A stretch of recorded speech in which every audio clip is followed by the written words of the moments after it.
et j'essaierai un petit peu de vous partager, de vous témoigner ce qui me semble important de dire par rapport à l'intuition des prêtres ouvriers. C'est ce qu'on m'avait demandé. Oui.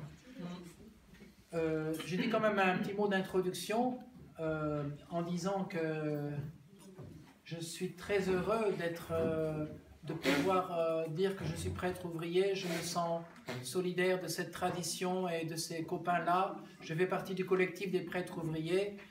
Mais bien sûr, je n'ai pas la prétention d'être un prêtre ouvrier modèle selon l'image d'Opinel peut-être que vous avez d'une autre époque. Et puis je ne suis pas un spécialiste non plus de l'histoire des prêtres ouvriers, mais je pense que j'ai quand même des petites choses à dire. On va commencer par vous donner la parole. Et j'essaierai de rebondir à chaque fois, après une prise de parole de chez vous, et on essaiera de balayer plusieurs aspects. Voilà, on est en famille. Alors tu dis le prénom toujours. Tu rappelles. My first name, alors donc mon prénom. Claudine. Vas-y Claudine. Non, juste de nouer tout de suite les pieds dans la glaive, le concret. Oui. Pourquoi une journée type, enfin, comment... Oui. Alors actuellement une journée type, en fait depuis 2003 que je suis dans le clergé diocésain, parce qu'avant j'étais religieux. J'ai choisi de travailler à mi-temps justement pour être au service de la communauté chrétienne. Et actuellement, du point de vue d'une journée type, bien je travaille du lundi au vendredi. Je travaille vraiment à mi-temps, pas plus. Et je travaille tous les matins et je fais un travail de nettoyage pour une société de nettoyage. J'ai travaillé dans une bonne dizaine d'entreprises de nettoyage, à la fois en Allemagne, et après dans le Tarn, et puis même ici à Montpellier. Et je fais des cages d'escalier, des toilettes, des cages d'escalier, des parties communes, soit de bureaux, soit d'habitation. J'ai un certain nombre de sites où je me rends en tram, et je fais des cages d'escalier, ce qui n'est pas un travail très dur par rapport à d'autres choses dans le nettoyage que l'on peut faire, ou que j'ai pu faire par ailleurs. Donc le matin, je suis au travail. Et le matin, je suis au travail, je me repose de la paroisse. Et l'après-midi, je suis à la paroisse, je me repose du travail. Et donc, en dehors du travail manuel, eh bien, j'essaye d'accompagner cette communauté. En fait, il y a trois pôles dans ma vie, disons, on peut dire. Il y a le travail manuel, la communauté paroissiale dans le quartier de la Paillade, dont vous avez entendu parler ou que vous connaissez, qui est une paroisse très populaire, sympathique, dans un quartier très marqué par l'islam, un quartier très populaire. Et puis, depuis quelque temps, depuis 1 an et demi, il y a un autre aspect, c'est au presbytère où il y a des gens en difficulté ou des personnes réfugiées qui habitent. Alors là, il y a tout un aspect relationnel qui aussi me donne beaucoup de joie et prend un peu de temps. Voilà, une journée type, le matin je travaille, l'après-midi, eh ben, il y a des rendez-vous, il y a des célébrations ou des rendez-vous, ou bien je participe aussi à certaines choses, je vais souvent au secours populaire simplement pour rencontrer les gens. Ou oui, le jeudi après-midi, je me repose, ou bien je vais au Carmel pour prier, pour être en silence. Là, c'est un peu mon après-midi de silence. Et puis le week-end, il y a quelques activités à la paroisse. Mais c'est une vie assez équilibrée finalement, parce que le travail donne, sans parler du travail en tant que tel, mais ça donne un cadre, et ça donne vraiment un cadre très fort pour la journée, et ça permet de, comment dirais-je, bon, c'est sûr que ça, avec toutes les années, ça, je pense que ça transforme quelque part à l'intérieur, mais je sens une grande unité dans ma vie, voilà, pour dire un petit peu. Donc le matin je travaille, l'après-midi, après la sieste, j'ai quelques activités. Oui. Moi, dans les années 60, j'ai vécu au contact de prêtres de la Mission de France qui animaient la paroisse où allaient mes parents. Donc, oui. Nous avions 5 prêtres ouvriers. Oui. Et depuis, les choses ont beaucoup changé. Je pense aussi que la Mission de France n'était peut-être pas le seul lieu où il y avait des prêtres ouvriers. Et donc, voilà, aujourd'hui, comment est-ce que les prêtres ouvriers, je crois que vous êtes plus très nombreux à être encore en activité, il y a des retraités évidemment, combien vous êtes et oui. Et alors, comment vous vous reliez les uns aux autres? Oui. Alors d'abord sur la Mission de France. Beaucoup de gens pensent prêtre ouvrier, Mission de France. C'est qui n'est pas tout à fait exact. Dans la mission de France, il y a eu dès le départ, au sortir de la Seconde Guerre mondiale, une intuition très forte d'être présent dans le monde séculier, par le travail, mais aussi c'était le désir de rencontrer le monde, on disait, de l'athéisme à l'époque. Donc il y a toujours eu ces deux aspects-là.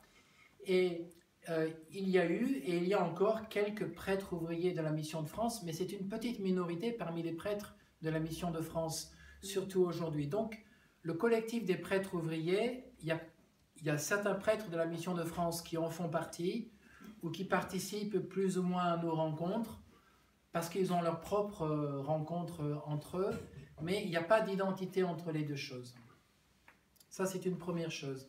Ensuite, beaucoup de gens disent, comme tu viens de le dire, « Ah, moi j'ai connu des prêtres ouvriers ». Il faut faire attention parce que pour beaucoup de gens, ils confondent un peu parfois des prêtres en mission ouvrière ou des prêtres vraiment présents dans le monde avec des prêtres ouvriers. Et c'est vrai que dans les années 60-70, souvent il y avait une équipe, ils travaillaient beaucoup en équipe, et dans cette équipe, il y en avait un ou deux qui allaient travailler. Moi, il y Les en avait autres, 4 sur 5. les 4 étaient, d'accord. Il y a certains endroits, il y en avait l'un ou l'autre qui travaillait, les autres étaient prêtres davantage en mission ouvrière, mais bien sûr, ils étaient mis dans le tas des prêtres ouvriers.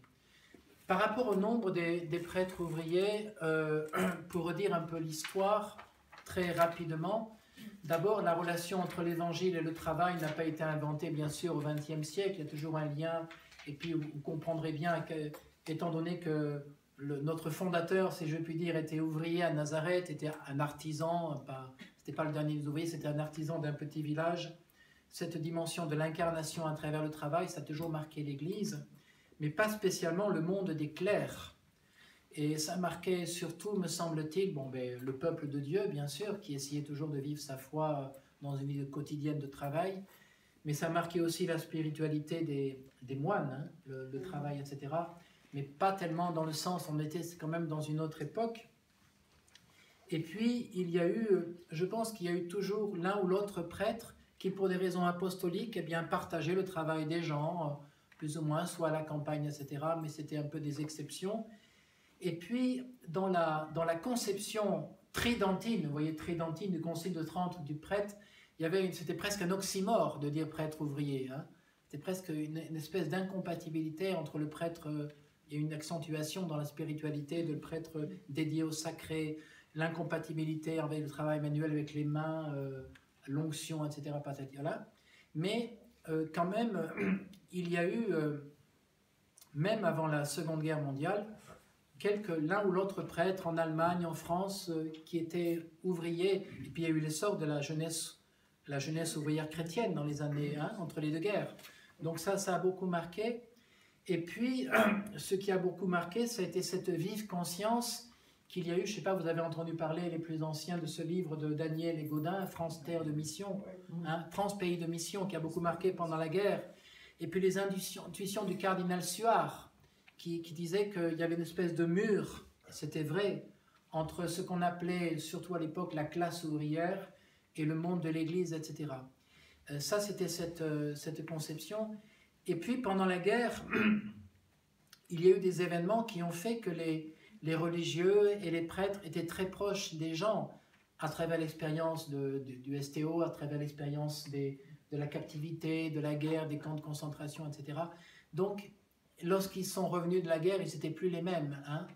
Et il y a eu, vous le savez, les plus anciens, tout un mouvement missionnaire très très fort, surtout en France, mais ça a essaimé un petit peu dans les pays européens, un désir de rejoindre la classe ouvrière, de rejoindre le monde ouvrier, qui était, comme on disait à l'époque, on ne disait pas sécularisé, on disait déchristianisé.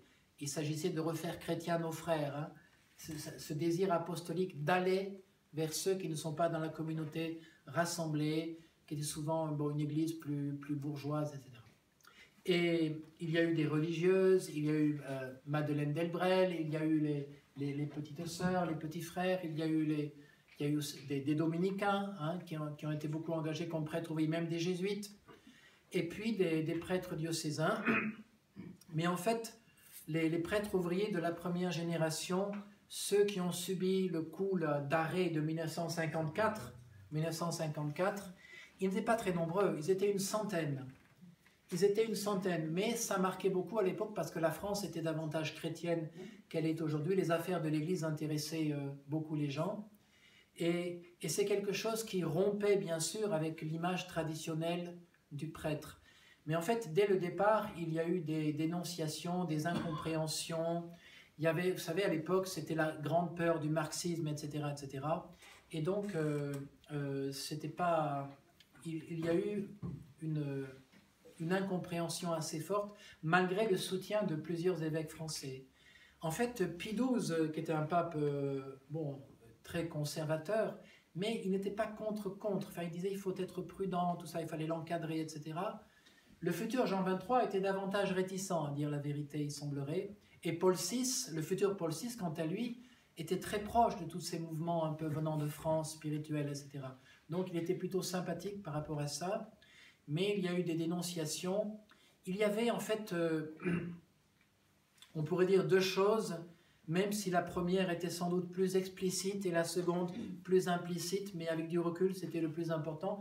La première, c'était la peur du marxisme, bien sûr, qu'il y ait une espèce de contamination de ces prêtres ouvriers qui forcément, lorsqu'ils allaient travailler dans les usines, étaient dans une posture de rupture par rapport à la vie paroissiale, bourgeoise, classique, et vous l'allez vraiment, pas uniquement pour faire un petit stage, mais ils étaient vraiment présents au milieu des gens, et comme ils avaient une certaine éducation, très vite, ils se sont engagés. Donc il y avait la peur de l'engagement syndical, on disait que le prêtre, ce n'était pas son rôle, etc., etc. Ça changeait pas mal de choses, et donc il y avait sans doute comment dirais-je, une certaine prudence légitime, mais il y a eu des dénonciations, des choses, sans doute beaucoup de calomnies, des choses assez dures. Donc la peur du marxisme, ça c'était une chose. Mais en fait, un PO me disait, un PO, c'est prêtre ouvrier, me disait l'autre jour, à l'époque, il n'y en a aucun qui était au Parti communiste, aucun, hein, aucun. Mais certains étaient engagés à la CGT, bien sûr, il n'y avait pas de... C'était la CGT ou la CFTC à l'époque. Donc la CFTC était considérée comme le bord chrétien, il fallait aller de l'autre bord, à la CGT. Et puis surtout, ce qui a fait qu'il y a eu un coup d'arrêt, c'est que, en fait, par leur manière de vivre, ils le pressentaient, par leur manière de vivre, ils désacralisaient, ils faisaient tomber de leur piédestal le prêtre tridentin. Et ça, quand on touche au sacerdoce, entre guillemets, ça, il ne fallait pas y toucher au sacerdoce.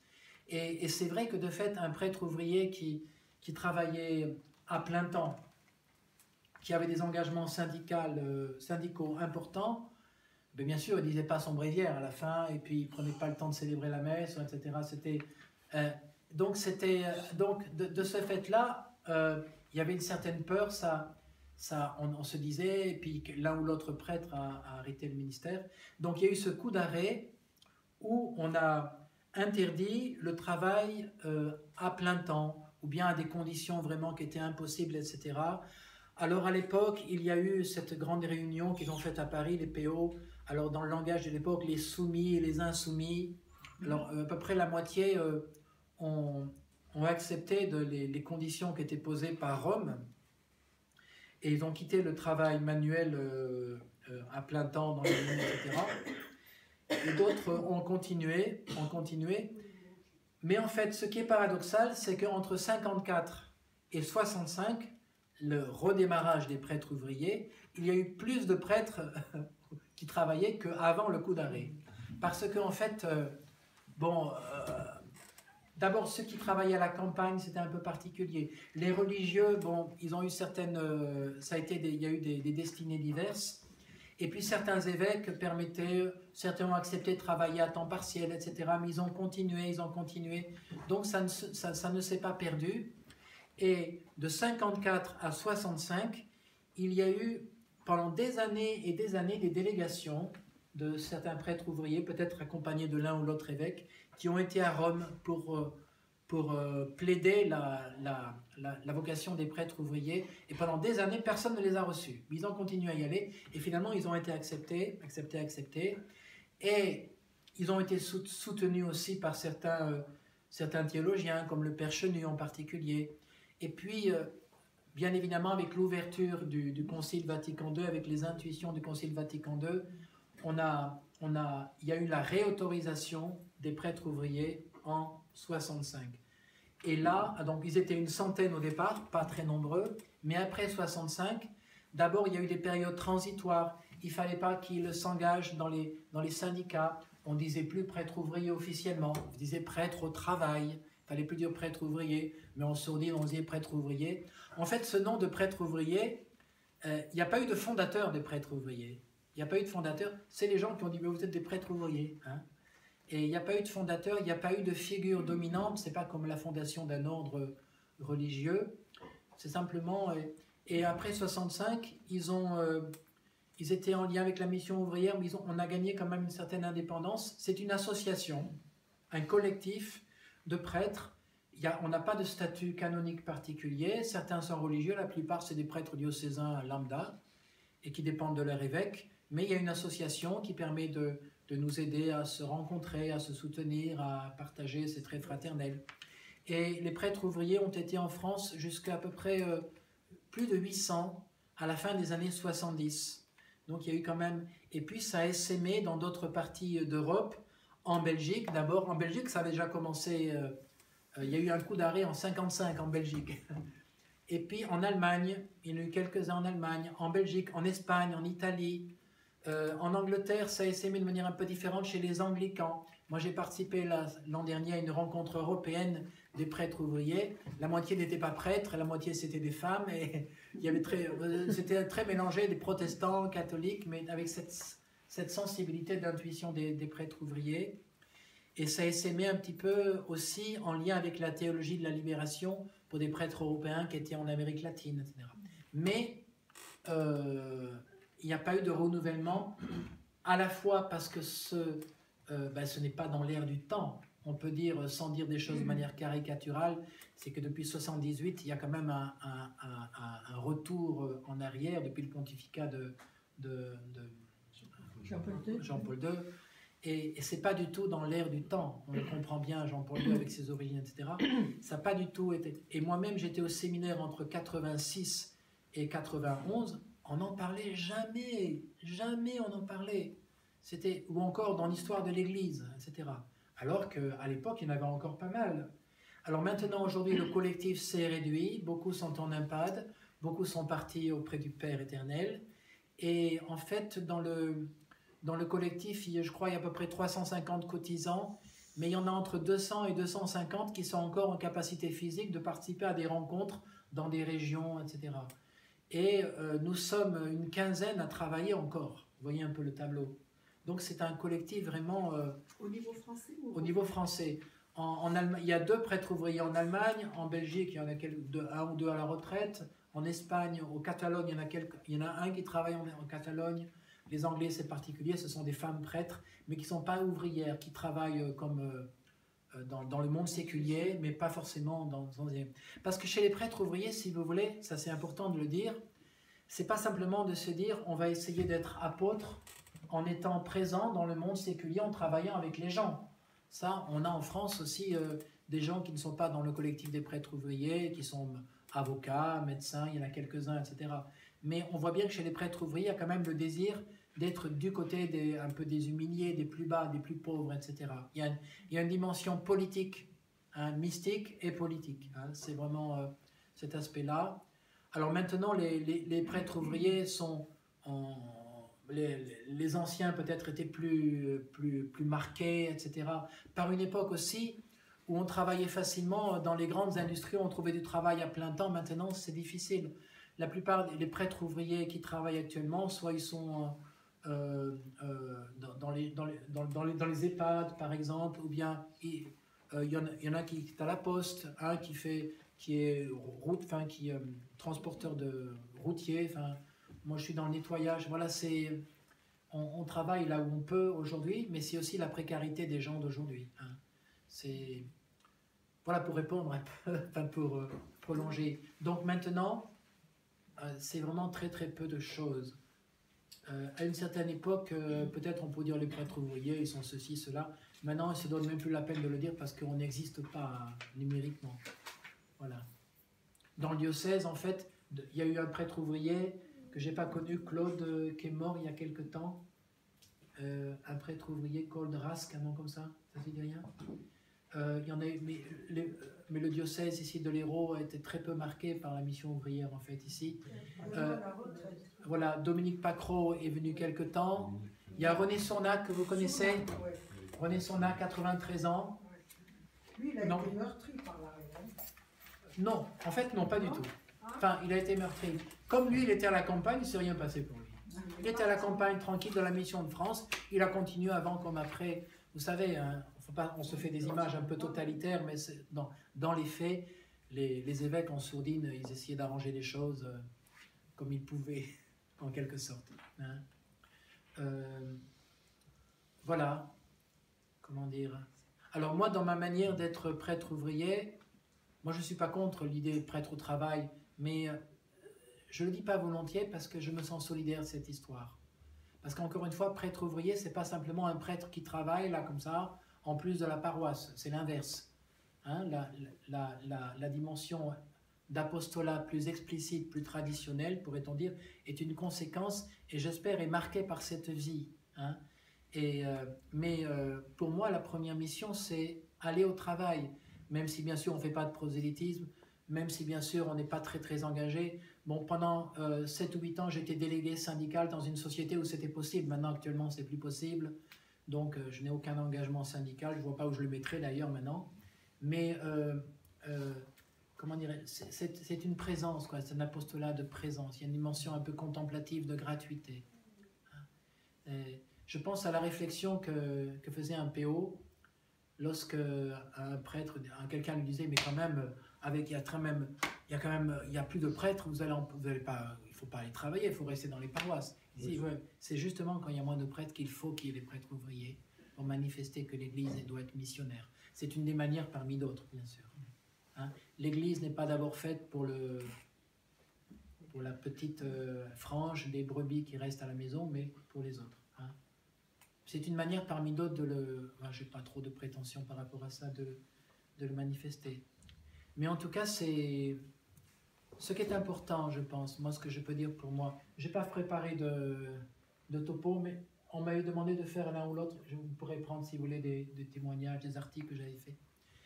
Ce qui est important, c'est que quand j'ai commencé, je pensais d'une certaine manière, et parce que je pensais comme ça, je voulais vivre de cette manière. Et en fait, on ne vit pas comme on pense comme on vit. Et maintenant, je suis heureux d'être dans cette vie et d'y durer parce que ça me transforme et oui, je voudrais pas, oui, voilà. Voilà, on a besoin de ça. Moi, c'est important pour moi. Hein. Bon, autre remarque? Est-ce que les gens avec lesquels vous travaillez savent que vous êtes prêtre? Alors, ça dépend. C'est-à-dire que je ne suis ni pour ni contre. C'est-à-dire qu'il ne s'agit pas de le dire à tout prix, ni de ne pas le dire à tout prix. Mais dans le cadre d'une amitié, on dit ce qui est important pour soi. On en vient vite à parler de ce qui nous fait vivre. Donc, on vient parler de sa foi, de son engagement, etc. Donc, les gens qui me connaissent savent. Mais je ne le dis pas d'emblée en disant, voilà, c'est moi. Non. Je ne le dis pas aux employeurs. La plupart des employeurs ne l'ont jamais su. Et certains l'ont su en particulier parce que quand j'étais dans une petite ville qui s'appelle Mazamet, je suis resté 12 ans dans cette ville, dans la même entreprise. Évidemment, les gens finissaient tous par me voir à un enterrement quelque part. Alors tout se sait dans les petites villes. Mais dans une grande ville, c'est différent. C'est différent. Donc il ne s'agit pas de le dire, c'est pas ça ce qui importe, mais ça c'est pour nous tous, c'est notre manière d'être. Hein, qu'est-ce qu'il en restera? Hein? Moi, je pense à quelque chose, peut-être ça ne vous semblera pas important, mais moi, ça m'avait beaucoup touché. Il y avait un collègue avec qui j'ai beaucoup travaillé, on a fait un peu de syndicat ensemble aussi, et on travaillait, il savait que j'étais prêtre, parce que ça, tout le monde le savait, mais on ne m'en parlait pas. Et je n'ai jamais été chez lui pendant tout le temps où on a travaillé. Puis à la fin, il m'a invité chez lui. Et il m'a dit, je voudrais te remercier. Il n'est pas croyant du tout. Je voudrais te remercier parce que tu n'as jamais cherché à me convertir. Pour lui, ça l'avait... Hein? Donc, je veux dire, on a, de manière plus large, il y a un tel malentendu dans nos régions d'Occident entre ce Dieu que nous avions la prétention d'annoncer et les dégâts que ça a causé jusqu'à aujourd'hui dans le monde et le contre-témoignage, etc., que le fait de travailler avec les gens en se taisant, c'est très important. Il faut qu'on se taise pendant longtemps encore. Je ne suis pas contre la visibilité de l'Église, bien sûr, dans un cadre, parce qu'on a besoin de signes. Et pour ceux qui demandent à écouter la parole, il faut leur donner la parole. Moi, j'adore prêcher, j'adore dire l'Évangile. Mais le plus important, c'est être là et se taire. Voilà. Et je pense que c'est ça. Il y a un tel malentendu vis-à-vis de l'Église. C'est... Voilà. Voilà, autre remarque. Continuez, ça me dynamise. Moi, j'avais au moins 2 questions à poser, liées à ce que tu as dit d'ailleurs, qui a conduit à la crise de 54. Quoi. On continue à avoir, à tort ou à raison, du prêtre ouvrier, le sentiment qu'il est lié à des choix politiques qui ne sont pas forcément ce que l'Église traditionnelle fait, encore qu'il y a une telle diversité dans l'Église traditionnelle que je ne sais plus ce qu'on peut en dire. Et puis d'autre part, l'aspect de contestation du cléricalisme tridentin, mais pas seulement, du cléricalisme tout court. Les 2 questions restent extraordinairement d'actualité. On est quand même dans un monde où la question politique continue de s'opposer. Est-ce qu'il y a une tendance, une orientation, un type de choix, une manière de se positionner des prêtres ouvriers, de toi éventuellement, mais des prêtres ouvriers par rapport à cette question-là. Et puis il y a plutôt un retour à un certain cléricalisme, même si François tire des sonnettes d'alarme. Et là aussi, la question de la contestation du cléricalisme dans l'Église de France aujourd'hui, elle reste extraordinairement d'actualité.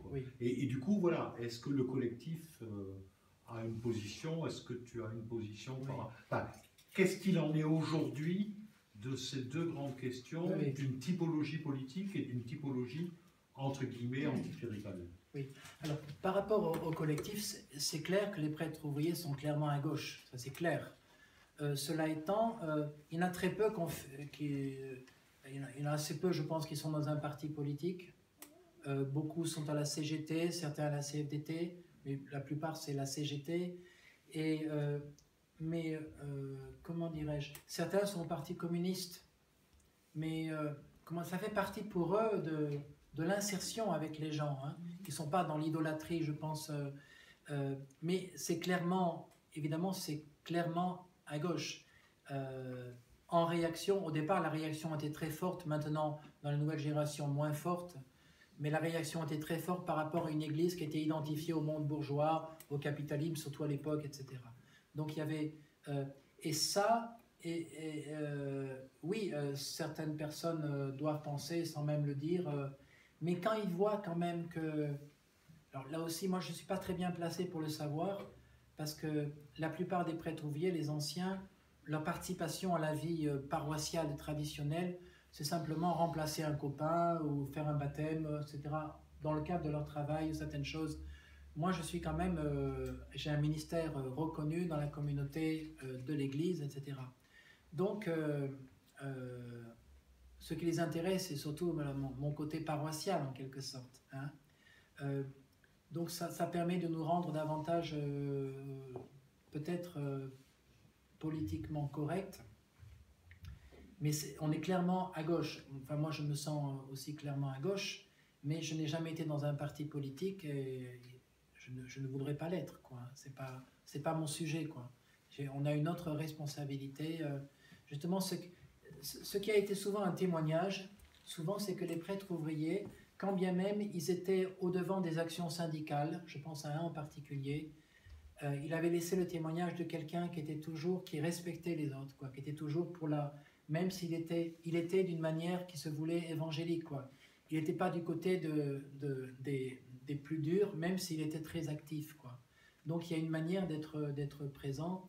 Mais vous savez que la politique, comment dirais-je, vous connaissez la blague, hein, un prêtre qui fait de la politique, on appelle ça un prêtre de gauche, Et un prêtre qui ne fait pas de politique, on appelle ça un prêtre de droite.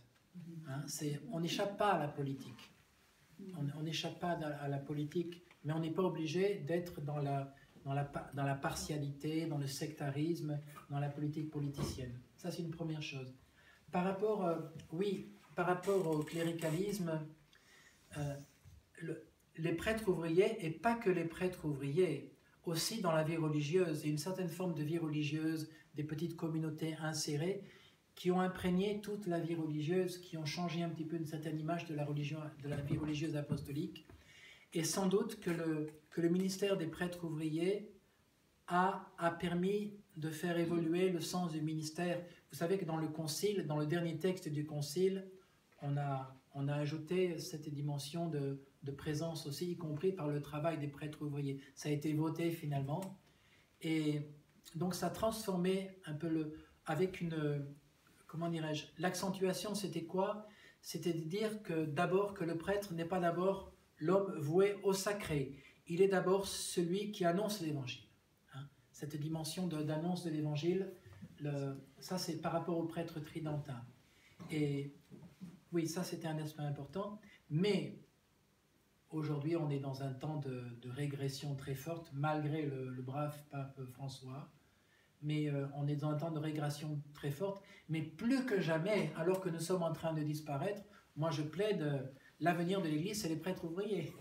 Et oui, d'abord on leur coûte rien, hein, mais ça c'est secondaire. Mais ensuite, ce qui importe, c'est pas d'être nombreux, c'est d'avoir un ministère qui est signifiant. D'avoir un ministère qui est signifiant. Et parce que le prêtre, ça c'est encore un autre aspect. Le prêtre, même dans la France sécularisée d'aujourd'hui, nous avons une espèce de charge symbolique extrêmement forte. On le voit de manière tragique par rapport à tous les abus sexuels. Hein. Ce que fait le prêtre, ça dit l'Église, ou ça abîme l'Église, ou ça, c'est vraiment très très très fort. Et le fait que l'Église demande à des prêtres, envoie des prêtres en mission de manière gratuite, non pas pour aller ramener les gens au catéchisme, etc., mais pour être présent, pour manifester de manière gratuite le fait que notre Dieu est un Dieu qui est toujours du côté des humiliés. Je me souviens de ce prêtre qui n'était pas un prêtre ouvrier, mais qui disait un truc, moi que je redis souvent, c'est pas moi qui disais, écoutez, dans l'Évangile, il y a deux choses. Le reste, vous pouvez oublier. Première, Dieu nous aime tels que nous sommes. La seconde, il est toujours du côté des humiliés. Il disait, le reste, vous pouvez oublier.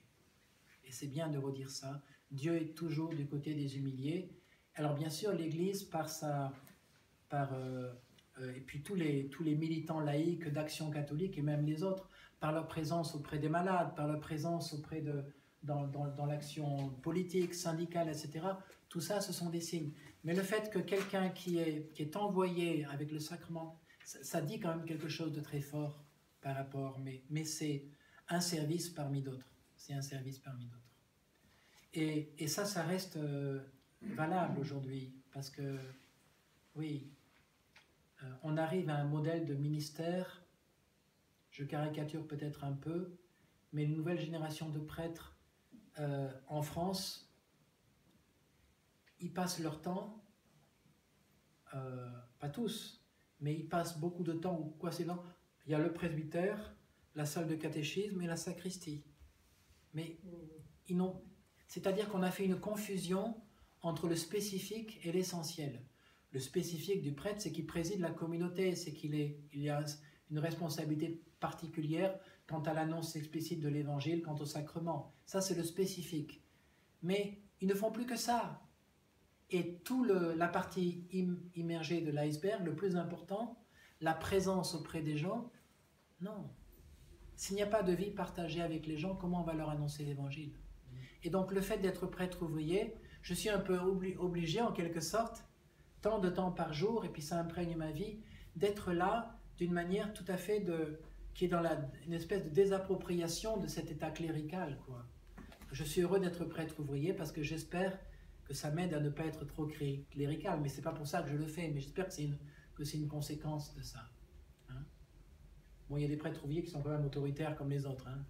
Mais voilà, je suis vraiment... Et puis, comment dirais-je, lorsqu'on partage un peu excusez-moi d'employer ces grands mots, la vie des pauvres gens, lorsqu'on est dans un quartier populaire, on choisit d'avoir du contact avec vraiment des gens délaissés, on choisit de travailler avec des ouvriers, tout ça, on a l'évangile en direct. C'est pas la peine de faire tout un discours. On a l'évangile en direct, et puis si on est imprégné un peu de ça, eh bien peut-être ça peut rayonner autour, quoi.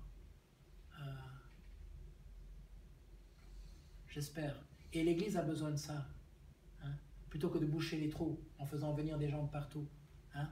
On a besoin de ça. On n'a pas besoin de beaucoup de prêtres, on a besoin de communautés vivantes avec quelques prêtres qui soient vraiment des missionnaires, quoi. Hein, et non pas des chefs, mais des missionnaires. Alors, j'ai une question. Nous sommes accueillis ici chez des sœurs, et les sœurs ont toujours travaillé. Oui. Et il y a eu beaucoup de religieux qui travaillaient sans la question du prêtre. Et on en parle peu. Enfin, je veux dire, c'est... Alors, voilà, c'est une question. Tu dis que tu as eu une vocation religieuse avant. J'étais Charles de Foucault, ça vous dit quelque chose? Donc voilà. Oui. Alors, oui, comment dirais-je, la vie religieuse c'est une chose, le ministère c'est une autre chose.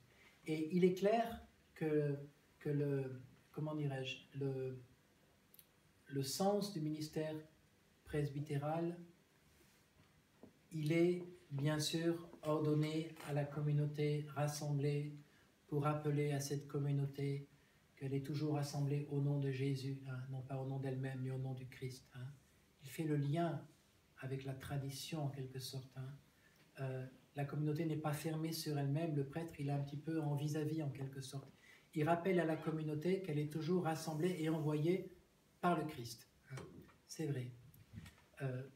Et que le prêtre n'a pas l'apanage de la vie missionnaire d'insertion. D'ailleurs, ce n'est lié ni au ministère presbytéral, ni à une forme de vie comme la vie religieuse. C'est lié au baptême, bien sûr, tout à fait.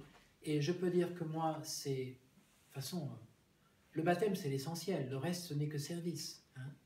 Donc, je suis d'abord, au titre de mon baptême, au titre de mon désir de vivre avec Jésus, voilà. Moi, je peux dire que je vais là parce que je sais que le Christ est là. Voilà. C'est là que je le cherche. Hein. Donc, ce n'est pas d'abord lié au ministère, de manière spirituelle. C'est vrai. Mais le prêtre, il faut le voir du côté du signe, du symbole, du sacrement. C'est-à-dire, l'évangélisation a besoin aussi de signes, comment dirais-je. Et c'est très important pour l'Église, pour l'annonce de l'Évangile, je pense, que des prêtres, ceux qui sont considérés comme étant un peu les spécialistes de la boutique, en quelque sorte, fassent ce choix-là. Parce que lorsque des prêtres y vont, ça dit un peu de manière particulière, pas exclusive, bien sûr, ce choix au niveau du signe, quoi. Il faut voir le prêtre du côté du signe et non pas du côté du sacré, je veux dire, ouais. Donc ça, c'est important. C'est important de dire aussi que la mission, c'est aussi, et peut-être d'abord, la présence au milieu des gens. Hein. Voilà, c'est... Je veux dire quelque chose. C'est un peu un témoignage que je veux dire. Moi, quand je suis allée voir et participer à la messe à Saint-Paul, j'ai été saisie. J'ai entendu « l'Évangile est annoncé aux pauvres ». Tu ne l'as pas dit ce jour-là, mais je l'ai senti. Parce que la paillade, c'est pauvre, parce qu'il y avait des noirs, des intellos, des gens qui ne savaient peut-être même pas écrire. Bon. J'arrivais à leur donner un rôle à chacun, ils avaient un rôle actif. Ce qu'ils se disaient, c'était simple, ce qui nous casse les pieds, même à nous qui avons l'habitude, qui avons le cuir un peu épais et tout, c'est quand même souvent ces messes où il y a tout un rite qui est complètement loin de la vie qu'on a, des soucis qu'on a et tout. Et là, ben, c'était simple, c'était clair, c'était dit pour les pauvres. Et on sentait une sorte de cohérence. Je ne savais même pas que tu étais prêtre ouvrier, mais on sentait une sorte de cohérence, moi, qui m'a vraiment interpellée. C'était très beau, ça. Vous savez, c'est une grande joie de célébrer l'Eucharistie au milieu des gens, quoi. Voilà, c'est un grand bonheur. J'imagine que tu as été amené à organiser la vie paroissiale de façon probablement différente de ce qu'on peut trouver quand il y a un ou plusieurs prêtres qui sont, je dirais, à temps plein entre les presbytères et l'Église. Oui. Est-ce que cette organisation, dont tu peux en parler et essayer de voir comment ça pourrait donner des idées dans d'autres paroisses? Oui. Alors en fait, ça s'est fait de manière... en fait, l'évêque m'avait demandé de venir dans le diocèse, mais je ne savais pas que c'était à la Paillade. Je lui ai dit, je viens. J'ai été 12 ans au même endroit, je voulais retourner dans une grande ville, un nouveau challenge, donc je suis venu. Mais comme j'étais aumônier des Gitans, j'ai terminé dans le Tarn un mandat, et je suis venu 1 an après. Et dans cet intervalle, le brave Pacro a dit, moi je veux bien faire le job, mais je ne veux pas être curé, il n'a jamais été curé de sa vie. Alors je vais être prêtre accompagnateur, parce qu'il est très action catholique, tout ça. Donc ils ont trouvé le moyen, c'est prévu pour le droit canonique, 500 et quelques, je sais 517, vous irez voir, je vais pas le dire, où il est prévu, et dans certains diocèses, il y en a un certain nombre de paroisses comme ça, où c'est l'EAP vraiment qui porte collectivement la charge pastorale de manière plus claire, avec un prêtre qui est modérateur, mais qui accompagne plusieurs EAP comme ça. Donc c'est pas le modèle d'une équipe d'animation pastorale qui est une espèce de conseil, et après c'est le curé qui décide, mais c'est plus... alors dans les faits, beaucoup de curés sont très communautaires, très collectifs, mais peut-être pas tous. Mais c'est vraiment le prêtre qui accompagne davantage. Donc ça me plaisait bien, et moi j'ai poussé là-dessus, je ne voulais pas être curé du tout. Et je suis très heureux, parce que je n'ai pas de curé et je n'ai pas de vicaire, c'est formidable. Non, mais on a une belle équipe, et c'est très très bien. On n'a pas besoin, un seul prêtre suffit, bien sûr. C'est une petite communauté. Et alors, après, c'est pas tellement conscient, chacun sa personnalité. Moi, quand même, comment dirais-je, j'ai du mal à ne pas faire quelque chose à ma manière, quoi. C'est-à-dire, voilà, à ne pas essayer de faire un effort de réinterprétation pour être bien dedans, pour être vrai. On n'est pas là au service. Bien sûr, la prière de l'Église n'est pas ma prière, je suis au service de cette prière, d'accord. Mais être vrai, essayer de... Voilà, tout en étant quand même pas faire n'importe quoi, enfin voilà. Et donc, je pousse dans un certain sens, et les gens sont contents, et puis ils poussent aussi dans le même sens. Pour l'instant, ça va. C'est bien. Donc l'idée, c'est quand même que de plus en plus, nos communautés, qui se rétrécissent du fait de l'âge, vous connaissez ça, on devienne de plus en plus des espèces de communautés de base élargies, hein, de communautés au niveau d'une paroisse, même si on n'est pas nombreux, mais on essaye vraiment d'être une... moi je dis les 3 piliers, hein. D'abord c'est une vie de prière profonde, la méditation, le silence, hein, c'est très important. Ensuite une vie communautaire familière, fraternelle, simple, pas de, voilà, vraiment simple, on est tous frères, voilà. Et puis une présence même si elle est modeste, mais une présence réelle, si je puis dire, dans le quartier, avec les gens les plus, voilà, aller voir les Roms, être présent avec les musulmans, aller voir les personnes âgées, vraiment, voilà, les 3 piliers, quoi.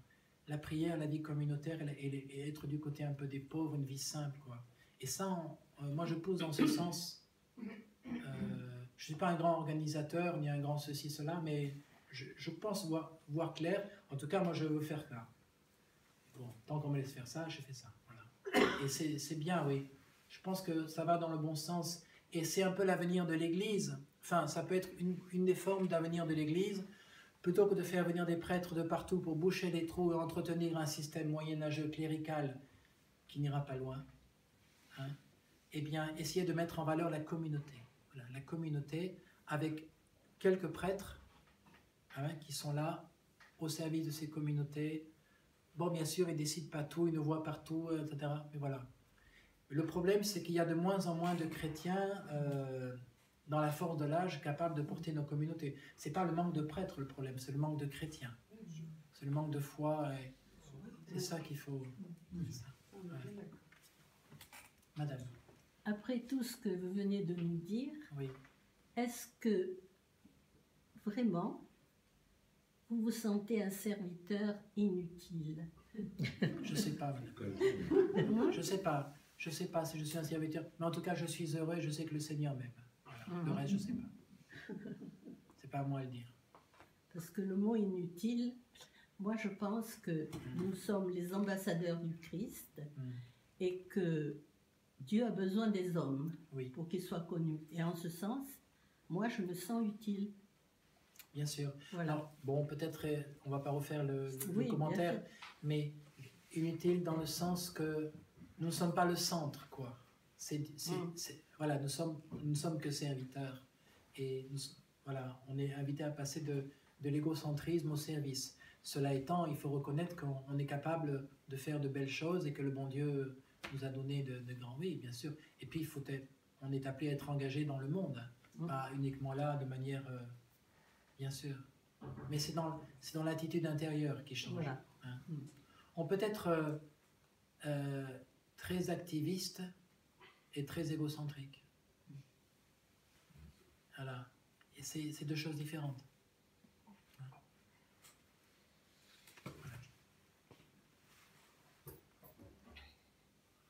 Voilà, encore. Allez-y, allez-y. Si on a un peu de temps encore. J'aurais volontiers une autre question. Oui. Cette intuition d'être prêtre signe dans une vie commune, dans cette vie des pauvres normale, quoi. Tu dis quand même que il y a, et encore une fois, je crois que l'air du temps n'y est pas pour rien. Il y a un délitement du nombre qui fait qu'aujourd'hui vous êtes une quinzaine d'actifs. Oui. Il y a bien sûr, l'intuition est portée par des gens à la retraite, par des gens plus âgés, etc. Il n'empêche qu'aujourd'hui, pouvant vivre ce type de présence-là en y étant actif, vous êtes une quinzaine. Ce délitement, il interroge sur une certaine pérennité du signe, quoi. Oui. Est-ce que, enfin voilà, comment toi tu vis ça? Est-ce que ça va disparaître? Est-ce que c'est dommage que ça disparaisse? Est-ce que c'est inquiétant que ça disparaisse? Comment faire que ne pas? Enfin, faut-il que ne pas? Alors, moi je pense que c'est dommage et c'est inquiétant, parce qu'il y a d'autres manières d'être missionnaire, bien sûr. C'est dommage et c'est inquiétant. Et quand même, le collectif des prêtres ouvriers, bien souvent, de bien des manières, interpelle l'épiscopat, par exemple. Ou bien on essaye de parler dans les séminaires, tout ça. C'est arrivé qu'on essaye de faire des liens, etc. Par exemple, on se retrouve là... Les PO d'Occitanie, maintenant c'est plus large, on est une vingtaine. On se retrouve à Toulouse, là, au mois d'octobre, 3 fois par an.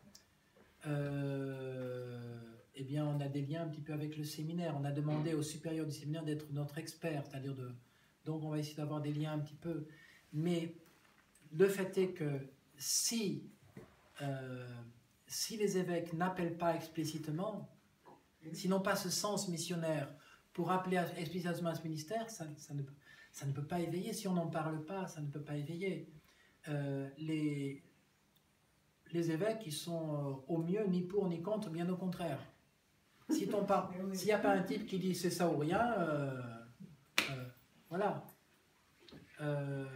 Il faut vraiment, il y en a certains, il faut vraiment...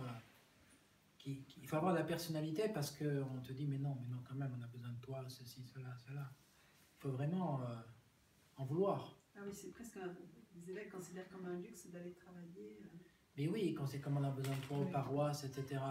Moi, le fait que je suis en paroisse, que je fasse le même travail que les autres, que ça leur coûte rien, ils sont contents. Donc mais j'aime ça en plus.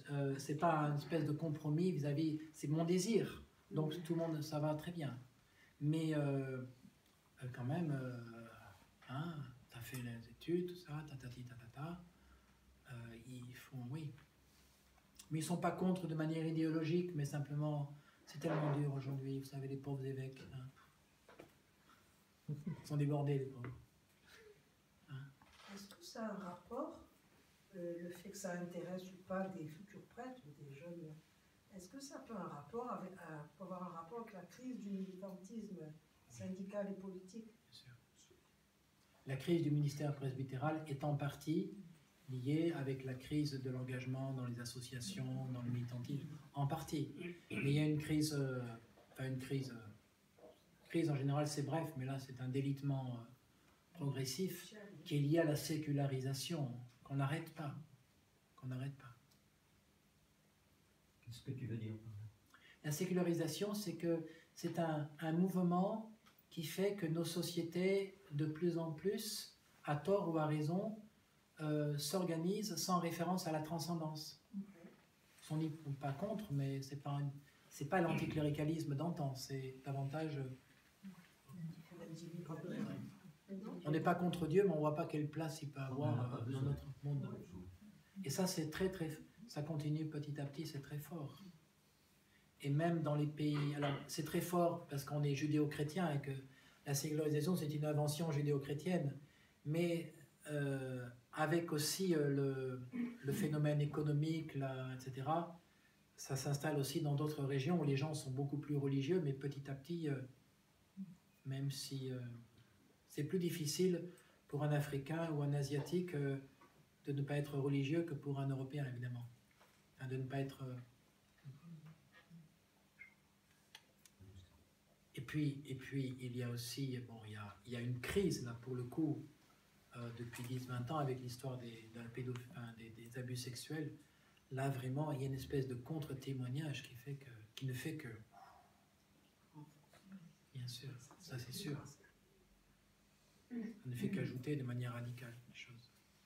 Est-ce qu'il n'y a pas aussi des mouvements charismatiques qui taillent un peu des croupières à l'Église?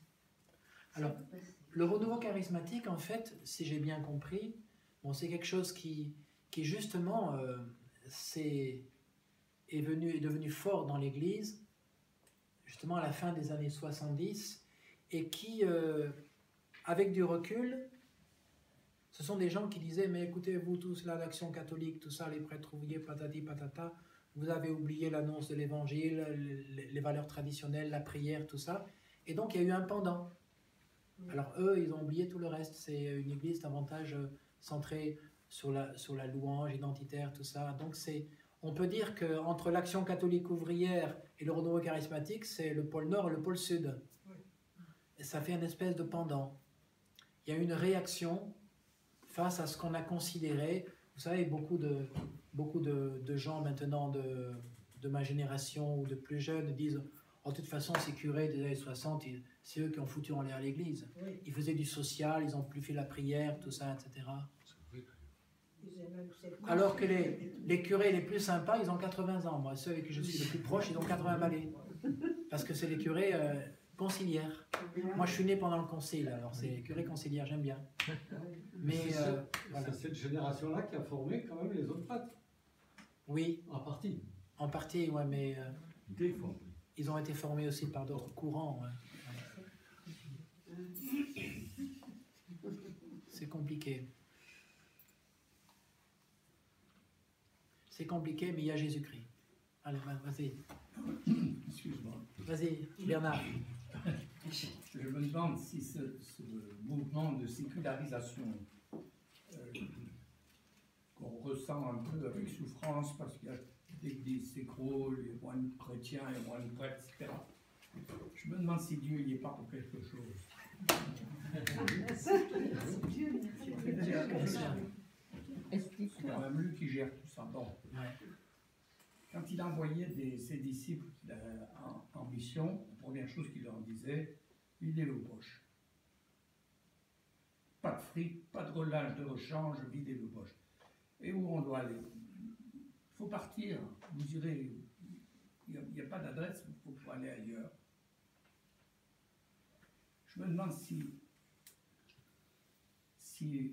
Dieu n'est pas en train de nous vider nos poches. Elles étaient pleines. Hein. Elles le sont toujours. Elles sont toujours pleines. Vider peut-être un peu notre réputation à travers tous les problèmes qu'il y a actuellement. Nous enlever notre pouvoir, notre notoriété, notre autorité morale, et bien sûr beaucoup de choses. Oui. Si c'est vrai, j'aimerais bien que ce soit vrai.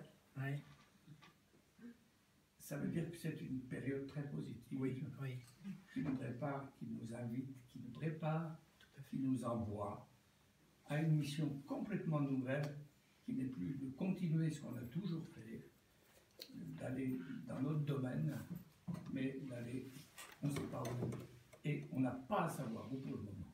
Tout à fait. C'est une chance pour l'Église d'être davantage, de coller davantage à l'Évangile, parce qu'il n'y a plus tout cet apparat, etc. Mais bien sûr, oui, c'est une chance. C'est vrai qu'il ne faut pas s'inquiéter. Il ne faut pas s'inquiéter pour l'avenir de l'Église. Ce qui compte, c'est le royaume des cieux, ce n'est pas l'Église. Hein? C'est le royaume des cieux. Hein? C'est quoi le royaume des cieux? Ah, c'est quoi le royaume des cieux? C'est à découvrir. Ouais. Alors, on peut essayer, mais c'est difficile. Jésus n'en donne pas une grande définition mathématique. Il raconte des paraboles. Alors, comment on pourrait dire ça en quel... Moi, je dirais que c'est Dieu qui vient transformer nos vies, nous apprendre à être fils et frères, quoi. C'est l'Évangile qui vient s'incarner dans notre vie, hein, qui vient nous remettre debout, qui vient transformer ce monde pour qu'il soit un peu plus fraternel, plus juste, hein, plus rayonnant de l'Évangile. Voilà. C'est Dieu qui nous transforme. C'est le royaume du monde, plutôt que le royaume des cieux. Enfin, c'est pas du céleste. Alors, il y a deux termes, royaume de Dieu et royaume céleste. Alors, moi je dirais que c'est ni l'un ni l'autre. C'est les deux, mon général. C'est-à-dire que c'est comme la résurrection. La résurrection, comme disait l'autre, il ne s'agit pas simplement de savoir si on sera vivant après la mort. Ça, Dieu s'en charge et nous le serons après la mort. C'est que nous soyons vivants avant la mort. C'est-à-dire que dans le temps biblique n'est pas un temps qui oppose les temps, mais un temps d'accomplissement. C'est-à-dire que ce royaume de Dieu qui est appelé à s'épanouir de manière éternelle un jour, eh bien nous le vivons pleinement déjà aujourd'hui. Voilà. Nous y entrons déjà aujourd'hui. Ce qu'il y a, c'est que dans l'Évangile, vous savez, il y a beaucoup de chants, nous allons construire ton royaume, etc. L'Évangile ne parle jamais comme ça. Il dit entrer dans le royaume. Hein? Ce n'est pas nous qui le bâtissons, même si nous pouvons bâtir un monde nouveau, un monde meilleur, une église plus belle, etc. Mais le royaume, nous y entrons. Mais il est déjà donné. C'est comme Jésus, hein? Il va revenir et il est déjà là, sacramentellement, dans notre monde et dans notre vie de tous les jours. Donc moi, je n'opposerai pas les deux. Hein? C'est déjà et pas encore, n'est-ce pas? Les deux. Donc c'est ça qui compte. Voilà. Moi, ce qui me semble, c'est vrai qu'il y a beaucoup moins de pratiques religieuses en général, mais quand même, on sent émerger dans ce monde-là quand même des gens qui sont en quête de vérité, qui sont à une recherche de vie spirituelle qui est souvent belle, hein, et moi j'ai confiance en l'avenir du monde parce que je sens ce ferment-là qui existe. Bien sûr. Il y a beaucoup de belles choses dans notre monde, même s'il y a beaucoup de choses affreuses. Mais parmi les belles choses, par exemple, tous ces jeunes qui se mobilisent pour le climat, etc., il y a des belles choses, bien sûr. C'est toujours mélangé. Moi, je trouve intéressant qu'on ne vive pas la période actuelle comme un désastre annoncé, une mort annoncée, un crépuscule. Je le dis parce que j'ai envie de le dire, mais je le dis aussi par expérience. Moi, j'étais en Algérie, donc j'ai vu l'Église s'écrouler, quoi. D'un coup, ce pays, il y a plus de chrétiens et très peu de prêtres. On a continué, on est resté presque rien. Et de moins en moins, de plus en plus vieux, de plus en plus silencieux, de plus en plus impuissant, surtout avec l'avenue de l'islamisme, où on a été, certains d'entre nous ont été tués, etc. On n'était plus rien. C'est à ce moment-là qu'il s'est produit ce qui ne s'était jamais produit jusqu'à maintenant, des Algériens qui venaient nous demander le baptême. arrivé, des jeunes, qui venaient nous demander le baptême. Les martyrs, on disait ça, semence pour l'évangile. Mais vraiment, il n'était pas des foules, mais il y a une petite église algérienne maintenant. Au moment où on n'avait plus rien dans les poches. Oui, oui, tout à fait. Mais c'est formidable ce que tu dis. Mais quoi qu'il arrive, il y aura toujours des gens qui croiront en l'évangile et qui se retrouveront pour partager l'évangile et qui se retrouveront pour essayer de voir comment avec l'évangile on peut être présent aux gens du quartier, etc., etc. Et si on est fidèle à l'évangile, à la prière, à la communion fraternelle, il y aura toujours ça. Peut-être ce ne sera pas des paroisses, mais peu importe. Peu importe. Et une chose aussi qu'il faut toujours dire et répéter, c'est que l'Esprit Saint, qui est là depuis le commencement, a été répandu en abondance par la résurrection du Christ et qu'il accompagne, il accompagne la mission de l'Église au sens large. Il est présent au cœur du monde aujourd'hui et il agit aujourd'hui comme hier. Le monde, il est sauvé. Alors certains diront, ah non, il n'est pas tout à fait sauvé, il faut attendre. Non, il est sauvé. Donc on a gagné en quelque sorte, le monde est sauvé. Malgré toute la pourriture qu'on voit dans le monde et même dans l'Église, le monde est bon et il est sauvé. Voilà. Christ a vaincu la mort. Voilà. Le reste, ça peut s'écrouler. Bien sûr, on est content quand ça ne s'écroule pas trop vite, mais... Voilà. Mais ce que je vous dis, vous le savez mieux que moi, n'est-ce pas? Oui. On partage.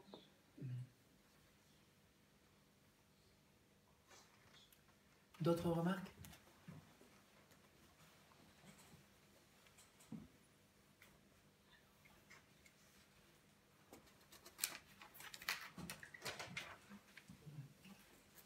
Moi, oui, pardon. Moi, dans le fond, ce qui m'a fasciné, on fait ce qu'on peut, hein. Quand je faisais études de théologie, il y a un gars, un dominicain là, qui était un type formidable. Je ne sais plus comment il s'appelait. Il nous a parlé de l'incarnation selon saint Thomas d'Aquin. Enfin, l'incarnation. Ça m'a tellement... J'étais bouleversé par l'incarnation. C'est-à-dire que comment Dieu nous a-t-il montré qu'il nous aime? Comment il veut nous montrer qu'il nous aime aujourd'hui? Eh bien, c'est en partageant notre vie du côté des plus pauvres, etc. C'est là qu'il est, c'est là qu'il nous a montré son amour. Et c'est là que nous sommes appelés à le chercher, à le rejoindre et à nous laisser imprégner de sa présence. Voilà, c'est là. C'est pas dans n'importe quelle vie, c'est pas n'importe où. C'est vraiment du côté des plus pauvres. Alors, c'est un grand mot, on n'y est pas toujours, on n'y est pas beaucoup, mais la direction est là. Voilà. Ça, c'est la bonne nouvelle, l'incarnation.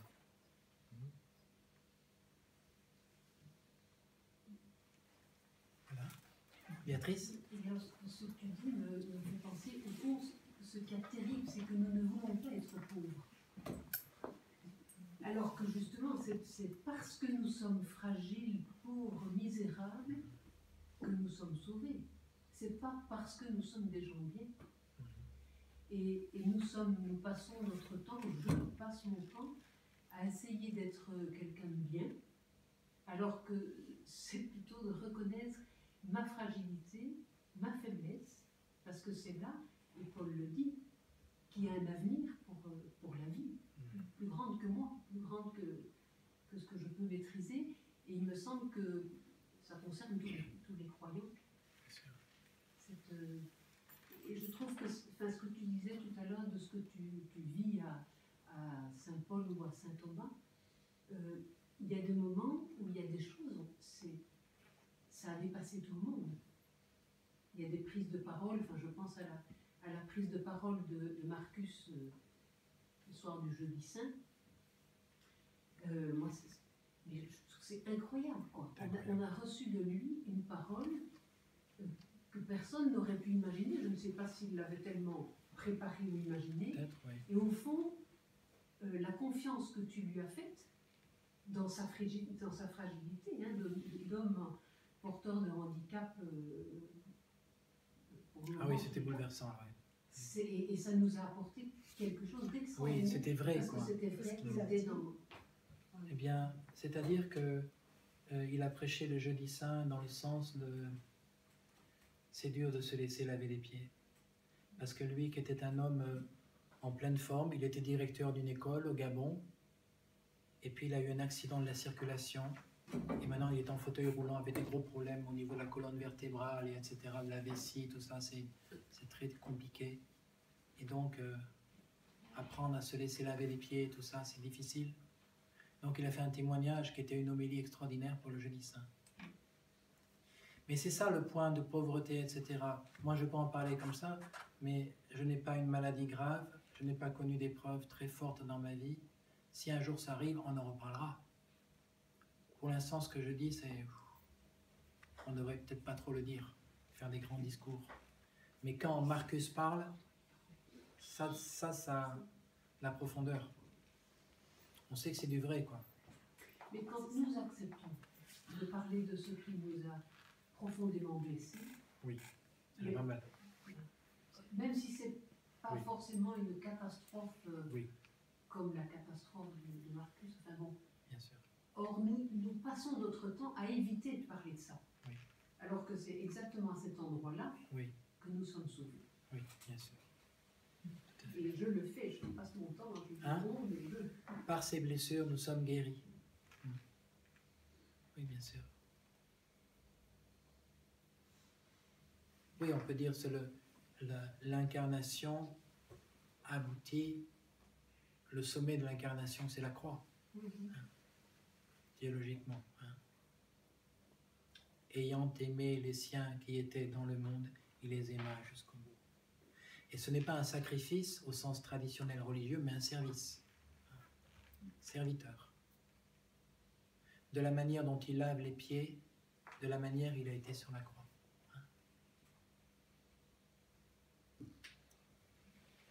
Oui. Donc, voyez, l'intuition des prêtres ouvriers, c'est quelque chose qui touche l'Église et qui n'appartient pas aux prêtres ouvriers, bien sûr, ce n'est que... Mais c'est une intuition d'une Église qui se veut servante du côté des plus fragiles, etc., d'une Église qui descend de son piédestal. Comme disait Paul VI, qui passe de la conversion à la conversation, etc., etc. Mais il y a eu d'autres choses qui ont marqué l'Église dans ce sens-là, en particulier la théologie de la libération, tout ça. Ça va un peu dans le même, ça va dans le même sens. Une Église pauvre pour les pauvres, comme disait François.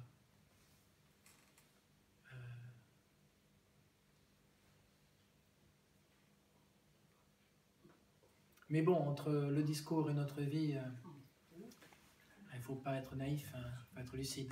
On fait ce qu'on peut.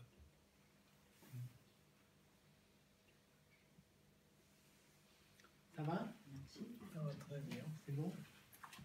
Ça parle beaucoup de François d'Assise, ce que tu dis. Oui, François d'Assise, oui.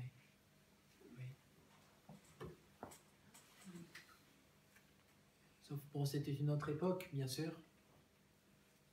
C'était une autre époque. Mais lui, il a été touché vraiment par la figure du Christ pauvre. Mais à un moment donné, je crois, c'était pas tout à fait au début, après il a dit, c'est important que les frères travaillent. Donc les frères travaillaient pour être... je ne sais pas si chez les dominicains, à l'origine, il y avait cette dimension du travail. Travail intellectuel. Travail intellectuel surtout, ça a été assez vite ça. Travail créatif, oui. Bien sûr, c'était beaucoup de travail. Oui, mais quand François d'Assise disait qu'il faut que les frères travaillent, il mettait des conditions. Que le salaire corresponde aux besoins d'une journée. Oui, voilà. C'est-à-dire qu'ils n'accumulaient pas de l'argent. Journalier, ouais.